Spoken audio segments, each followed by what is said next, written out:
Pemirsa, Kabareskrim Polri Komjen Pol Budi Waseso menegaskan akan ada tersangka dalam dugaan kasus pengadaan krain di Pelindo II. Namun Kabareskrim masih bungkam siapa yang akan dijadikan tersangka tersebut. Tim penyidik Polri masih terus melakukan pendalaman dan penyelidikan terkait dugaan kasus korupsi di Pelindo II. Meskipun karena membongkar kasus tersebut dirinya diwacanakan akan dicopot, namun Kabareskrim Polri Komjen Pol Budi Waseso tetap melanjutkan penyelidikannya.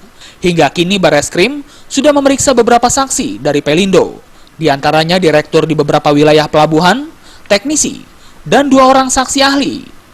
Kabareskrim mengatakan saat ini sudah ada calon tersangka dalam kasus tersebut. Namun ia belum dapat menyebutkan siapa orangnya, karena masih dilakukan penyelidikan dan pendalaman. Buas menambahkan, nantinya akan diumumkan siapa tersangka apabila konstruksi kasusnya dinyatakan telah lengkap. Sudah ada, tapi saya belum bisa sebutkan ya. Artinya ini sedang dilakukan pemeriksaan dan pendalaman oleh penyidik ya. Apakah pucuk tertingginya atau masih bawahnya, Pak? Ya, yang jelas sudah ada yang kita tetapkan jadi tersangka. Artinya sudah diperiksa sebelumnya? Sudah. Ini ditunda diumumkan karena ada kisru ini atau ada kaitannya? Nah. Kita akan mengumumkan nanti memang dikala sudah semuanya ya. Konstruksi kasusnya bulat baru kita sampaikan. Pak Lino sendiri dipastikan akan diperiksa atau enggak, Pak?